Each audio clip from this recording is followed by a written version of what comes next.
What I can say is it's unfortunate that some countries are really dragging their feet to comply with the agreement. However, if you see how the global economy is trending, there is much interest for countries to be in a union, especially on the same continent. The other thing is, and that can be taken as the good news, is right after some countries ratify on the Kigali Declaration, some countries even were reluctant to ratify even the declaration. But later, at later stage, when countries went back and discussed with their parliament and all the institutions, we saw some countries being committed again to sign, which means that countries were picking interest after discussing with the ability institutions.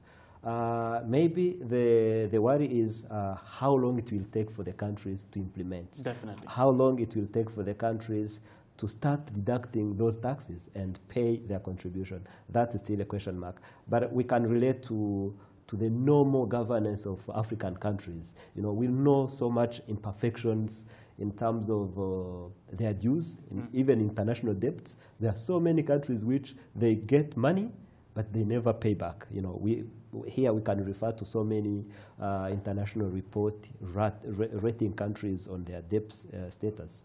So I think countries has interests to do their dues, and then the African Union will get strength to operate more. All right, but then Ted, what's the worst case scenario if this is actually not implemented? If we're just looking at Rwanda, out of about 6 countries in the east of the continent complying with this in the 2018-2019 budget, what's the worst case scenario here? Well, I'm not pessimistic to say the worst scenario will be countries won't pay their dues. You know? I'm on the option of saying, and that will be the strategy of the African Union, to work with the regional blocs. Because if we have the East African, I know it's a platform of leaders on East Africa to discuss, and some of these things to be discussed at that level.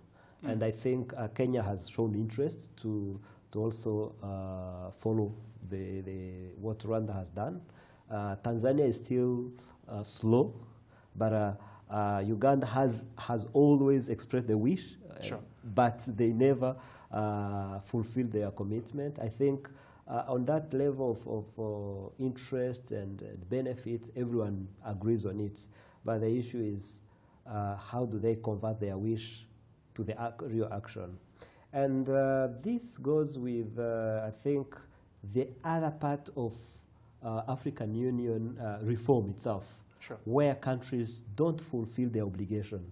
Because the African Union reform is reaching the point where if you don't pay your dues, if you don't comply with what you signed for, you're out of the African Union. You don't have the right to sit with other heads of state. And I think this is a reinforcing mechanism which will help the African Union, at least, for the countries who are interested to move on. The other thing is, I think we can also see it in the perspective of this agreement. The follow-up mechanisms are still, under construction, like the Secretariat, like so many other treaties, which will come again to reinforce the implementation of the treaty. So I think if we get the Secretariat in place, that we can start counting time, say countries should be doing, because there is a follow-up mechanism. Ted, now we did see President Paul Kagame taking over leadership at the African Union, replacing the Egyptian counterpart. And since the deal was actually signed in Kigali in 2016 for the 0.2% levy on all imports, do you think, or do you see the likelihood that this is yet to have a big success now that you're having someone as President Paul Kagame leading the African Union at the moment? Well, it can give it a push more than it can be someone else who are not even involved in the reform itself. Because the President Kagame has been on the side of reform for so many years before even he get on the presidency of the chairperson of African Union, which means it was a really good timing for him to be on that seat and really monitor what the reform has been.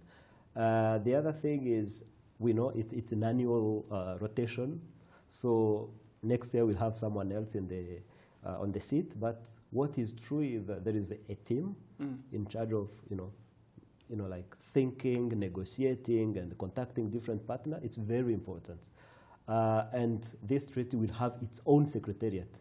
Even when the President Kagame will finish his term at the African Union chairperson, the secretariat will be there, will take over, and I'm sure they will still come to him for consultation because he played a very big role. Vital role, yeah. Yes, yes. Ted, that's very interesting, but again, on that particular conversation, we're not seeing so much political will in implementing this. Doesn't that necessarily mean that other treaties, like maybe say this agreement that was signed also in Kigali, the Africa Free Continent, the Continental Free Trade Area, that will also not actualize, that we'll see a lot of hardships? Because we're still looking at Nigeria, the largest economy in Africa, not signed yet.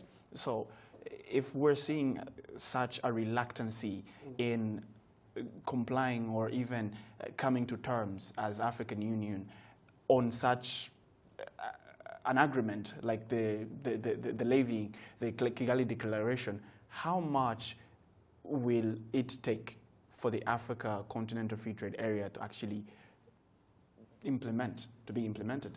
Well, I look at it in the benefit of the country's perspective.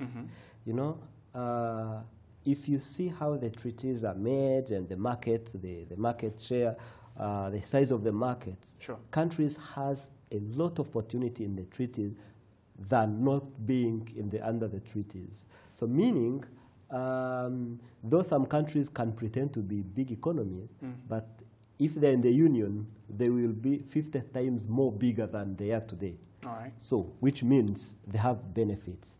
The other thing is, let's recognize that the countries have their own issues internally. Because for you to get in the union, you need to clear your things internally. All things like opposition, things like the parliament, things like the processes. In so many countries, they are very, very slow. Even if, like the executive, the government, may wish to implement something, it takes time to negotiate with the parliament, it takes time to discuss with so many other institutions, which was the case actually in some countries like South Africa. We saw right after, the president was like, okay, I'm not signing, but later... We need to review this and see how it's going to benefit South Africa.